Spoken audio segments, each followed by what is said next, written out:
বহৰী বজাৰত প্ৰশাসনৰ উচ্ছেদ অভিযান চৰকাৰী ভূমিত স্থাপন কৰা একাংশ ব্যৱসায়িক প্ৰতিষ্ঠান ভাঙিলে প্ৰশাসনে উচ্ছেদস্থলীত উপস্থিত চেঙা সমষ্টিৰ বিধায়ক আশৰাফুল হুছেইনৰ প্ৰতিক্ৰিয়া প্ৰশাসনে আগতীয়াকৈ কোনো লিখিত জাননী জাৰি নকৰাকৈ চলালে উচ্ছেদ অভিযান বৰপেটাৰ বহৰী হাট ও বজাৰৰ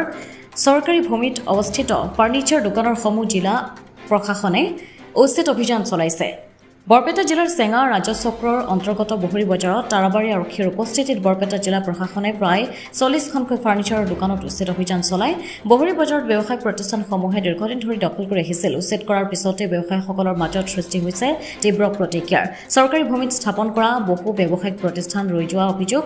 ব্যৱসায়ীসকলৰ দাবী বহৰী সাপ্তাহিক বজাৰত চৰকাৰী ভূমিত আমি অকলে দোকান দি থকা নাই আৰু বহু ব্যৱসায়ী চৰকাৰী ভূমিত দোকান কৰি আছে তেওঁলোককো উচ্ছেদ কৰিব লাগিব বহৰী বজাৰত প্ৰায় 40খনকৈ ব্যৱসায়িক প্ৰতিষ্ঠান উচ্ছেদৰ বাবে বহৰী খণ্ড বন বিভাগে বুধবাৰে মৌখিকভাৱে দোকানসমূহত থকা সামগ্ৰীসমূহ খালী কৰিবলৈ নিৰ্দেশ দিয়াৰ পিছত আজি বৰপেটা জিলা প্ৰশাসনে দোকানকেইখন উচ্ছেদ কৰিছে উল্লেখযোগ্য যে বহৰী বজাৰত চৰকাৰী ভূমিত অৱস্থিত একাংশ ব্যৱসায়িক প্ৰতিষ্ঠানসমূহৰ স্বত্বাধিকাৰীয়ে নিয়মিতভাৱে খাজানা আদায় দি আহিছে বুলি জানিবলৈ দিছে ফাৰ্নিচাৰ দোকানসমূহৰ স্বত্বাধিকাৰীসকলে এনেদৰে উচ্ছেদ অভিযান চলোৱা ব্যৱসায়ীসকলৰ মাজত এতিয়া হাহাকাৰ পৰিস্থিতিয়ে বিৰাজ কৰিছে বহৰী বজাৰ বৰপেটা জিলাৰ চেঙা সমষ্টিৰ বহৰী বজাৰৰ যিখিনি চব্জি বজাৰ বা সৰু সুৰা ফাৰ্নিচাৰৰ দোকান পোহাৰ আছে এইখিনি মহলদাৰসকলক উপযুক্ত কৰ কাটল আদায় দি দীৰ্ঘ সময়ৰ পৰা ইয়াতে ব্যৱসায় বাণিজ্য কৰি থকা সৰু সৰু ব্যৱসায়ীসকলক বিজেপিৰ এচাম দলালে যিসকলে তেওঁলোকৰ পৰা সপ্তাহ আদায় বিচাৰে সেই পইচা নিদিয়াৰ কাৰণে আজি বিভিন্ন প্ৰকাৰে তেওঁলোকক বাধা বিমুখ কৰি ইয়াৰ পৰা উচ্ছেদ কৰিব বিচাৰিছে আজি দেখা গৈছে যে এই ক্ষেত্ৰত চাৰ্কুল অফিচাৰ এজন গুণ্ডা প্ৰবৃত্তিৰ নাৰী আৰু তেখেতে আহি এই মানুহখিনিক দাবী ধমকিৰে জেগাখিনি খালী কৰিবলৈ কৈছে আজি চাৰ্কুল অফিচাৰক আমি সুধিব বিচাৰিছোঁ যে এই মাটিত ব্যৱসায় বাণিজ্য কৰিবলৈ কি বহৰী বজাৰ কৰিব নালাগে নেকি ডিষ্ট্ৰিক্ট এডমিনিষ্ট্ৰেশ্যনক সুধিব বিচাৰিছোঁ তেওঁলোকক বাৰম্বাৰ এই কথা প্ৰশ্ন কৰাৰ পিছতো যেতিয়া তেওঁলোকে এই সমষ্টিৰ এজন জনপ্ৰতিনিধি তেওঁলোকে সেই জবাব দিবলৈ নিবিচাৰে তেতিয়াহে ইয়াতে পৰিস্থিতি অনুধৰণৰ হ'ব বিচাৰে আৰু কোনো ধৰণৰ কোনো ধৰণৰ নটিচ নিদিয়াকে তেওঁলোকে জেচিপি লৈ আহিছে চাৰ্কুল অফিচাৰ কিবা গুণ্ডা নেকি তাৰ বাপেকৰ মাটিত বহি আছে নেকি চেঙা সমষ্টিৰ এইখিনি ব্যৱসায়ীসকলে তাৰো বাপেকৰ মাটিত বহি থকা নাই যুগ যুগান্তৰ পৰা ইয়াতে ব্যৱসায় কৰি বহৰী বজাৰখন নিষেধ কৰিব বিচাৰিছিল তেতিয়া 2013 চনত তাৰ পৰৱৰ্তী সময়ত মানুহে লাম লাকুটো গোটাই এইখন বজাৰ কৰি আছে ইয়াতে কাৰো মূৰত কোনো কাৰো একো খাব যোৱা নাই নহয় সৰু দোকান এটা কৰি খাব মাজতে তেওঁলোকৰ জুয়ে পৰিল তাৰ আগতে তেওঁলোকে ইয়াৰ পৰা ভাঙি দিলে 2013 চনত মাজতে কাজি হেফেচাল গ'ল এতিয়া বহৰী বজাৰখন আচলতে বহৰী অঞ্চলৰ বহৰী গাঁৱৰ দুই এজন বিশেষ ব্যক্তি যিসকলে বহৰী বজাৰখন শান্তিত চলাব দিব নিবিচাৰে মহলদাৰ লেচি সকলোৱে জানো যে আমাৰ এই মানুহখিনি তেওঁলোকে কৰ কাটল অৰ্থাৎ যিখিনি খাজনা আদায় দিব লাগে সেইখিনি দি ইয়াতে আছে মই নিজে বিধায়ক হিচাপে চাৰ্কুল অফিচত গৈ এই কাগজ পাতিখিনি সহিত তেওঁলোকক লগত লৈ গৈ মই কৈ আহিছোঁ তাৰপিছতো তেওঁলোকে কোনো ধৰণৰ নটিচ নিদিয়াকে এই ধৰণৰ ব্যৱস্থা গ্ৰহণ কৰে ইয়াৰ পিছত যদি আৰু আগুৱাই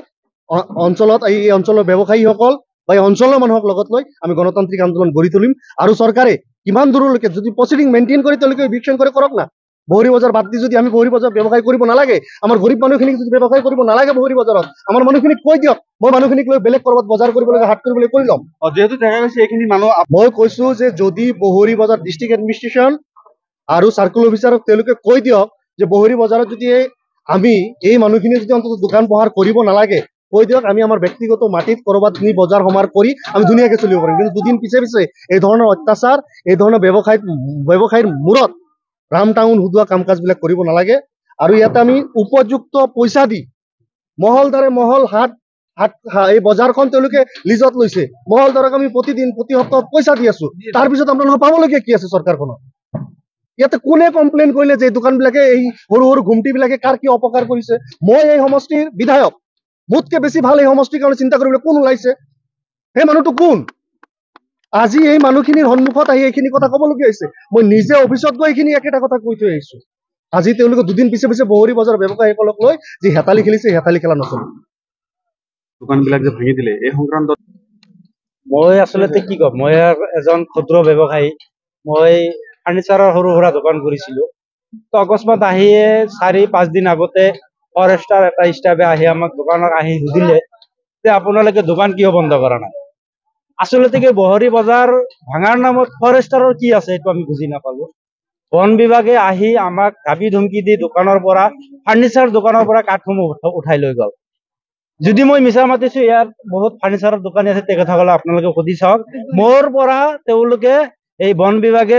এই কিছুমান ফৰেষ্টাৰ আহি জোৰ জবস্তি মোৰ হাতৰ পৰা কাঠ টানি লৈ গৈছে মোৰ দোকানৰ পৰা মোৰ এটা সৰু সৰু দোকান গতিকে তেওঁলোকে বজাৰ ভাঙিব উচ্ছেদ কৰিব কিবা কৰিব অবৈধভাৱে কোনোবাই দখল কৰি আছে কৰি থাকক দখল কৰি আছে যদি চৰকাৰে এই মাটিখিনি উদ্ধাৰ কৰিব বিচাৰিছে কৰক আমাক ক'বলগীয়া নাই কিন্তু বন বিভাগে যিটো আমাক হাৰাশাস্তি কৰিলে এইটোক আমাৰ এটা বিচাৰ লাগে কিয় লাগে মই এজন দুখীয়া মানুহ মানে মিস্ত্ৰী কাম কৰা সকলোৱে দুখীয়া মানুহ আপোনাৰ যিখিনি মাল উঠাই লৈ গ'ল মই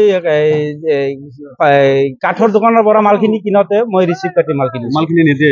এতিয়া দিয়া নাই মই এটা আহ্বান জনাম যাতে ফৰেষ্টাৰ আমাৰ ইয়াৰ লোকেল ফৰেষ্টাৰসকলে যাতে আমাৰ যিসকল ব্যক্তিৰ পৰা কাঠখিনি লৈছে তেওঁলোকক অনতি পলমে কাঠখিনি ঘূৰাই দিবলৈ আহ্বান জনাইছো আৰু যে এই সংক্ৰান্তত আচলতে বহৰী বজাৰ